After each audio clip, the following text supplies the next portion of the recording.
Hello friends, എല്ലാവർക്കും സുഖമോദേവി സീരിയലിൻ്റെ ഇന്നത്തെ എപ്പിസോഡിൻ്റെ റിവ്യൂയിലേക്ക് സ്വാഗതം. അങ്ങനെ ഋഷിയാണെങ്കിൽ തന്നെ തടവിലിട്ടിരിക്കുന്ന ഗുണ്ടകളുടെ കയ്യിൽ നിന്നും രക്ഷപ്പെടാനായിട്ട് ശ്രമിക്കുന്നുണ്ടെങ്കിലും പ്രകാശ് എത്തി ഋഷിയെ അടിച്ചു വീഴ്ത്തുന്നതുകൊണ്ട് തന്നെ ഋഷിക്ക് അതിന് കഴിയുന്നില്ല. അങ്ങനെ നന്ദനെ പോലെ തന്നെ ഋഷിയെയും കടത്തിക്കൊണ്ട് വന്നിരിക്കുന്നത് പ്രകാശാണ് എന്നുള്ള ഒരു ഞെട്ടിക്കുന്ന സത്യം വെളിപ്പെടുന്നു. പിന്നീട് നന്ദൻ്റെ അടുത്തെത്തുന്ന പ്രകാശ്, ഞാൻ ഇവിടേക്ക് വരുന്ന വഴിക്ക് ഋഷിയുടെ പ്രേതത്തെ കണ്ടു എന്നും പ്രേതത്തെയും ഭൂതത്തെയും ഒന്നും എനിക്ക് ഒരു വിശ്വാസമില്ലായിരുന്നു.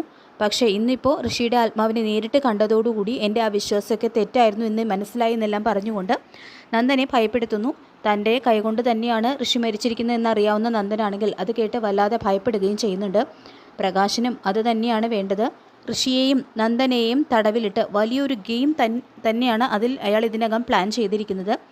ഋഷിയുടെ ആത്മാവ് നന്ദനെ അന്വേഷിച്ച് പുറകെ തന്നെയുണ്ടെന്നും അതുകൊണ്ട് സൂക്ഷിക്കണമെന്നെല്ലാം പറഞ്ഞുകൊണ്ട് നന്ദൻ്റെ ആ ഭയം ഇരട്ടിയാക്കാനും പ്രകാശ് ശ്രമിക്കുന്നുണ്ട്.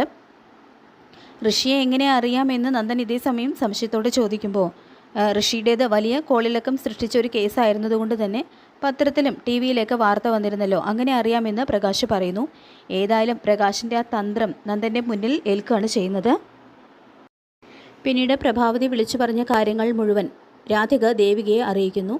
നന്ദൻ്റെ മോൻ്റെ കാര്യത്തിൽ മോള് ഉഴപ്പ് കാണിക്കുന്നുണ്ടെന്നൊക്കെയാണ് പ്രഭാവതി പറയുന്നതെന്ന് പറയുമ്പോൾ ദേവിക അത് കേട്ട് തകർന്നു പോകുന്നുണ്ട്. കാരണം നന്ദുവിനെ കണ്ടെത്താൻ വേണ്ടിയിട്ട് താൻ എത്രത്തോളം ശ്രമിക്കുന്നുണ്ട് എന്നുള്ള കാര്യം ഇവരാരും മനസ്സിലാക്കുന്നില്ലല്ലോ എന്നോർത്ത് വല്ലാതെ തന്നെ തകരാണ് ദേവിക. നന്ദുവിനെ കണ്ടെത്തുക എന്നുള്ളതാണ് ഊണിലും ഉറക്കത്തിലും തൻ്റെ ചിന്തയെന്നും അത് ആരെയും ബോധ്യപ്പെടുത്തി സർട്ടിഫിക്കറ്റ് വാങ്ങേണ്ട ആവശ്യം എനിക്കില്ല എന്നും ദേവിക പറയുന്നു. എന്തായാലും ശാരികയാണെങ്കിലും കട്ട സപ്പോർട്ടുമായിട്ട് ദേവികയുടെ കൂടെ തന്നെയുണ്ട്. തുടർന്ന് താൻ ദേവികയോട് പറഞ്ഞത് കുറച്ച് കടുത്തു പോയി എന്ന് മനസ്സിലാക്കുന്ന രാധികയാണെങ്കിൽ അവളോട് മാപ്പ് ചോദിക്കുന്നു. പിന്നീട് കാണിക്കുന്നത് പ്രകാശിൻ്റെ ഗുണ്ടകൾ വീണ്ടും ഋഷിയെ തല്ലി ചതയ്ക്കുന്നതാണ്. നിനക്കിനി ഇവിടെ നിന്നും രക്ഷപ്പെടാൻ കഴിയില്ല എന്നവർ പറയുന്നു. ഇതേസമയം പ്രകാശ് വരുന്നുണ്ട്. നീ എന്തിനാണ് വെറുതെ എൻ്റെ ആളുകളുടെ തല്ലുകൊണ്ട് ചാവാൻ നിൽക്കുന്നത്? നിന്നെ എപ്പോൾ ഇവിടെ നിന്നും പറഞ്ഞു വിടണമെന്ന് ഞാൻ തീരുമാനിച്ചിട്ടുണ്ട്. അതിനു മുൻപ് നീ എത്രയൊക്കെ ശ്രമിച്ചാലും നിനക്ക് ഇവിടെ നിന്നും രക്ഷപ്പെടാൻ കഴിയില്ല. അല്ലെങ്കിൽ തന്നെ നീ മരിച്ചവനാണ്. അതുകൊണ്ട് നിന്നെ കൊന്നാലും അത് നന്ദൻ്റെ തലയിലേ വരൂ. അതുകൊണ്ട് ഇവിടെ നിന്നും രക്ഷപ്പെടാൻ ശ്രമിക്കാതെ ഞാൻ പറയുന്നത് അനുസരിക്കുന്നതാണ് നിനക്ക് നല്ലത് എന്ന് പറഞ്ഞുകൊണ്ട് പ്രകാശ് ഋഷിയെ ഭീഷണിപ്പെടുത്തുന്നു. പിന്നീട് ദേവികയാണെങ്കിൽ നന്ദുവിനെ കണ്ടെത്താൻ വേണ്ടിയിട്ട് ഇനി എന്ത് ചെയ്യും, ഏത് രീതിയിൽ മുന്നോട്ട് പോകും, എല്ലാ വഴികളും അടഞ്ഞൊരവസ്ഥ എന്നെല്ലാം ആലോചിച്ച് ആകെ ടെൻഷനോടെ നിൽക്കുകയാണ്. അപ്പോൾ ഇതേ സമയം ശാരിക ദേവിയുടെ അടുത്തെത്തുന്നുണ്ട്. ചേച്ചി അച്ഛനും അമ്മയും പറഞ്ഞതെന്ന് ഓർത്തും മനസ്സ് വിഷമിപ്പിക്കരുത്. നന്ദേട്ടനെ കണ്ടെത്താൻ വേണ്ടിയിട്ട് ചേച്ചി എത്രത്തോളം ശ്രമിക്കുന്നുണ്ട് എന്നുള്ള കാര്യം എനിക്ക് നന്നായിട്ട് അറിയാം. മാത്രമല്ല ചേച്ചി ഒരിക്കലും ധൈര്യം കൈവിടാൻ പാടില്ല. ഒരു കണക്കിന് നന്ദേട്ടനെ കാണാതായത് നന്നായി എന്നെല്ലാം ശാരിക പറയുമ്പോൾ അത് കേട്ട് ഞെട്ടുന്ന ദേവികയാണെങ്കിൽ അതെന്താ ശാരി നീ അങ്ങനെ പറഞ്ഞതെന്ന് ചോദിക്കുമ്പോൾ, അല്ല ചേച്ചി, ഇങ്ങനൊരു കാര്യം ഉണ്ടായതുകൊണ്ടാണല്ലോ ഇപ്പോൾ നന്ദേട്ടൻ്റെ അമ്മയുടെയൊക്കെ തനി നിറം നമുക്ക് മനസ്സിലാക്കാൻ കഴിഞ്ഞത്. അവർക്ക് എന്നും അവരുടെ മോനോട് മാത്രമേ സ്നേഹമുള്ളൂ. ചേച്ചി എന്തൊക്കെ ചെയ്താലും അതിലൊന്നും അവരൊരു ആത്മാർത്ഥതയും കാണുന്നില്ല. നന്ദേട്ടനുമായിട്ട് പിണങ്ങി ഇറങ്ങി പോന്നിട്ടും അവർക്കൊരാവശ്യം വന്നു എന്നറിഞ്ഞപ്പോൾ ചേച്ചി അവരുടെ കൂടെ നിന്നില്ലേ? എന്നിട്ടും അവർക്കതൊന്നും മനസ്സിലാക്കാൻ കഴിയുന്നില്ല.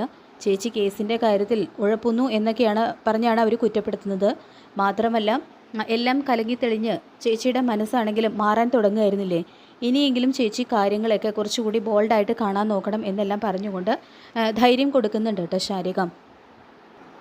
എന്തായാലും ഇനി നന്ദേട്ടൻ തിരികെ വന്നാലും ചേച്ചി നന്ദേട്ടൻ്റെ കൂടെ ഒരു ജീവിതം തുടങ്ങരുത് എന്ന് തന്നെയാണ് എൻ്റെ അഭിപ്രായമെന്നും ശാരിക പറയുന്നു. തുടർന്ന് ഏതായാലും ആരായിരിക്കും നന്ദുവിനെ എസ്തപ്പാഞ്ചേട്ടൻ്റെ വീട്ടിൽ നിന്നും കടത്തിക്കൊണ്ട് പോയത് എന്ന് ദേവിക ചോദിക്കുമ്പോൾ ആരായാലും അതിന് പിന്നിൽ വ്യക്തമായിട്ടുള്ള ഒരു ഉദ്ദേശം അയാൾക്കുണ്ടായിരിക്കും എന്ന് ശാരികയും പറയുന്നു. ഏതായാലും SP കണ്ട് വീണ്ടും അന്വേഷണത്തിൽ പുരോഗതിയൊന്നുമില്ല എന്ന് അറിയിക്കാനും ദേവിക തീരുമാനിക്കുന്നുണ്ട്. പിന്നീട് രജനി മുറ്റമടിച്ചു വരാൻ തുടങ്ങുന്ന സമയത്ത് വീടിൻ്റെ വരാന്തയിൽ ആരോ മൂടി പൊതിച്ചിറങ്ങുന്നത് കണ്ട് ഞെട്ടിപ്പോവാണ്. അപ്പോൾ അത് മറ്റാരുമല്ല, പ്രകാശ് തന്നെയാണ്. വീണ്ടും എന്തോ ഒരു പദ്ധതി ആസൂത്രണം ചെയ്തുകൊണ്ട് തന്നെയാണ് അയാൾ വന്നിരിക്കുന്നത് എന്നുള്ള കാര്യം ഉറപ്പാണ്. പരോളിൽ നിന്നും ഇറങ്ങിയെന്നും ഞാനിപ്പോൾ ഒരു പുതിയ മനുഷ്യനാണെന്നും മാത്രമല്ല നന്ദൻ്റെ കാര്യങ്ങളൊക്കെ അറിഞ്ഞിട്ടാണ് എൻ്റെ വരവെന്നും നിങ്ങൾക്കൊരു രക്ഷകനായിട്ടാണ് എൻ്റെ വരവിൻ്റെ ഉദ്ദേശം എന്നെല്ലാം പറഞ്ഞുകൊണ്ട് ഒരു നിഷ്കളങ്കനെ പോലെയാണ് അയാൾ അഭിനയിക്കാനായിട്ട് പോകുന്നത്. ഏതായാലും അരുന്ധതിയുമായിട്ട് ബന്ധപ്പെട്ട ഒരു ഫ്ലാഷ് ബാക്ക് പ്രകാശനുണ്ട്. അങ്ങനെ അരുന്ധതിയോട് കടുത്ത ഒരു പ്രതികാരം തന്നെയാണ് പ്രകാശനുള്ളത്. മാത്രമല്ല ചന്ദ്രോത്തുകാരോടും പകയുണ്ട്. അപ്പോൾ നന്ദൻ്റെയും ഋഷിയുടെയും കാര്യങ്ങളെല്ലാം മനസ്സിലാക്കി അവസരം മുതലെടുത്ത് ഒരേ സമയം രണ്ടു കൂട്ടരോടുള്ള തൻ്റെ പ്രതികാരം തീർക്കുക എന്നുള്ള ഒറ്റ ലക്ഷ്യവുമായിട്ടാണ് അയാൾ വന്നിരിക്കുന്നത്.